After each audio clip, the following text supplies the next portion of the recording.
cyambere nawe hasi ntabwo muri kumva bashukunye hasi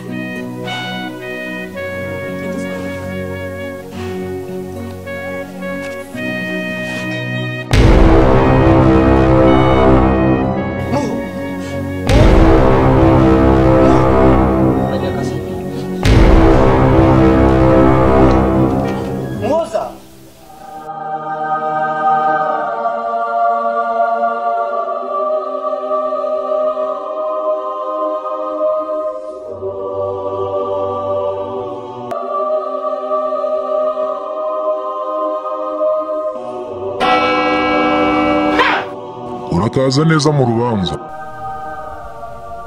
wowe surinde Njye ugiye kukuburanisha uru rubanza nitwa Marayika Gaburiyeli. Urakaza neza. hanyuma ku isano narindi bimeze biteho aha mageze gute Reba hariya ku ruhande uburyo mu isi bimeze.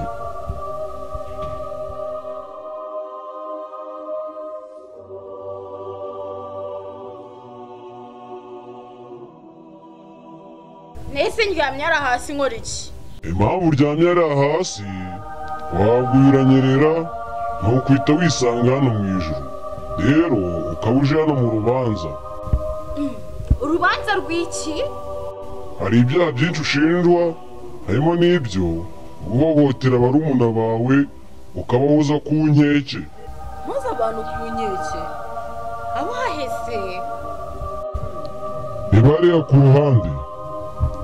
Bara ni barumuna bawe wakagombye kubitaho ukabaheza n'imico myiza, ariko nkawe mukuru wabo ntibigeze ubaha urugero rwiza, ahubwo wakomeje kubahohotera. Aha akaba ariyo mpamvu wisanze muri uru rubanza. Rero ikindi, nutsindwa urubanza uraguma uryamye hariya, naho nurutsinda uraza kubyuka hariya uhambwe igororano zidashira. mwambabarire ko nazongera kuko mwambabarire ndabinginze mwambabarire Babazi gusaba uko hano mu ijuru ntabwo uri buzibone, kereka barumuna bawe iyo bavuga ijambo rimwe ubuze gukira nibwo uri bubyuke hariya hantu. barumuna banjye si iryo jambo bararivuga bate kandi batazi ahantu ndi Barumuna bawe nimba bagukunda baraza kuvuga ijambo rimwe, ubundi uraza guhita ubyuka hari ahantu uryamye. Naho niba batarivuga uraguma hano ngaho iteka ryose unaburanishwe hamwe n'abandi. nubwo rero muzamukomeza mudukurikire ubuzima bwanjye, mumenye ko ubuzima bwanjye n'umutima wanjye wagiye umererwa. episode dutangiye twayise The Broken Heart. birebe ukomeze kuduha ibitekerezo byawe kuri komenti, birakenewe.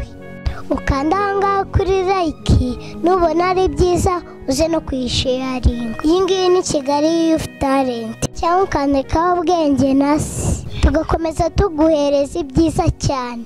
ngaho mu gihe tukibategereje, bye.